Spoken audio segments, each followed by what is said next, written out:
What's up guys, my name is Kevin with NIA Design, and today we're going to be installing the NIA Diffuser on this Lexus RCF.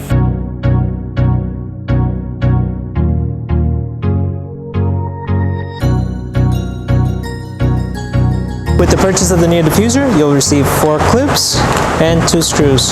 To install it, you will need a clip remover or a flathead stubby screwdriver. You'll also need a stubby Phillips screwdriver, and we recommend an angle driver for installation. If you choose the 4th brake light, you're going to receive the 4th brake light with its harness. On the other side of the harness, you're going to receive some quick tabs that goes into your OEM cables. For this installation, you're going to need a razor blade and a crimper. If you don't have a crimper, you can always use some pliers. So a few things about the NIA Diffuser. One is that it's made out of ABS plastic, so it's perfect as a diffuser because it won't warp or melt with the heat. 2 is we have an available color match. So you can color match it to the vehicle's color, or you can do any color. You can do black, you can just do the same black as the rear balance, or you can do the gray as your grille in the front. 2 other options that you have is you can get it with the 4th brake light, or you can get it with the grille in the center. In this case, we're going to be installing it with the 4th brake light, which already includes your cables for easy installation. If you're going to jack up your car, make sure you use jack stands for safety. In this case, we're going to use the angle driver, so we're just going to creep up underneath. When you receive the diffuser, you're going to notice a few pre-drilled holes.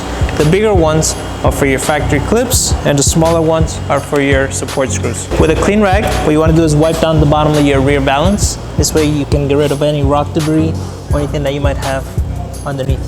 Now with your clip remover, you're going to remove 4 factory clips that are underneath the rear balance.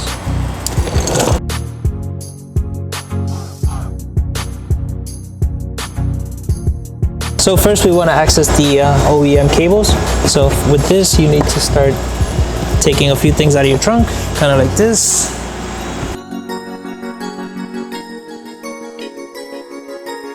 After you remove the floorboard, this is when you're going to remove your rear panel. But to remove this rear panel, you'll need to remove this clip right here. This is when you use your clip remover and access it just like so. Once you remove the 3 clips, 2 on the corners and 1 in the middle, then this is when you remove the liner, and now you just remove the little rubber piece out of the way, and this is all just clipped in there. So you just grab it from the bottom to the side, and it should come out just like so. After the rear panel is removed, we're going to do the driver's side panel. We're going to start off by this clip, and this is just basically a screw-on. Just unscrew this. Once this cap is off, then you'll remove the bottom clip here and just top clear again with your clip remover, just like so. Once all the clips are removed, then you just move this to the side, and you're going to reach in here. And with your clip remover, you just tap in here, and this will disconnect this plug. Once you get this out, this is when you get the razor blade and just cut into the wire loom, just so we can make room to tap into these cables.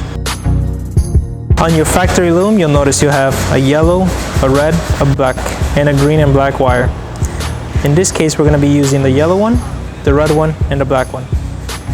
So grab your first wire, the white one. Your white one is power, and that one you're going to tap into the yellow one. So basically just guide it into the channel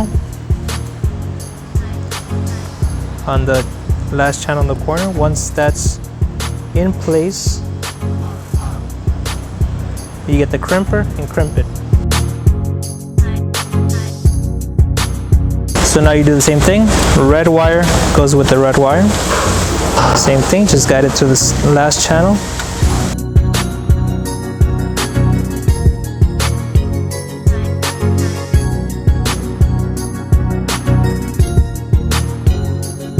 And lastly, connect the green wire into the black wire.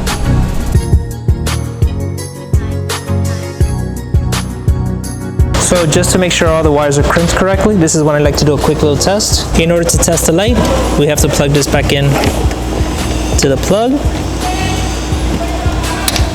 just like so.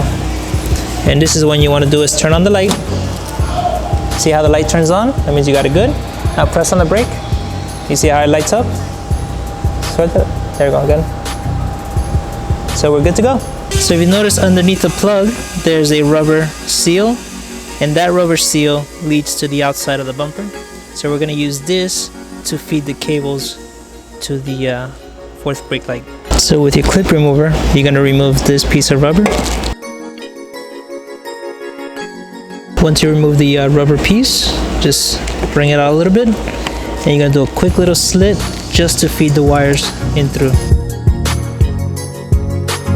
And that should be fine.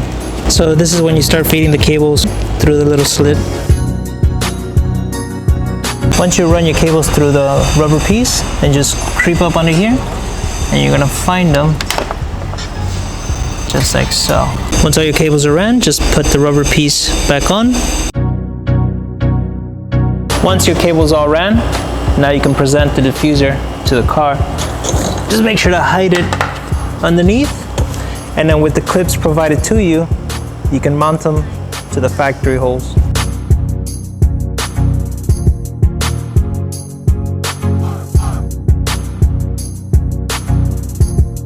Once your factory clips are on, is when you go back with your support screws and just present them through the pre-drilled holes and self-tap into the rear valance.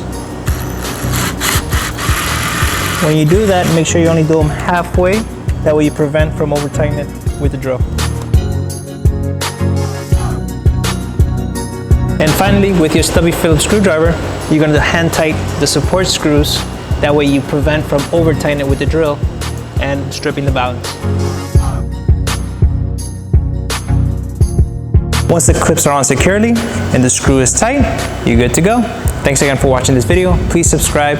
And if you have any questions, make sure to comment below. We'll make sure to get to you ASAP. Also, check out our website for this and many other products that we have for the Lexus RCF.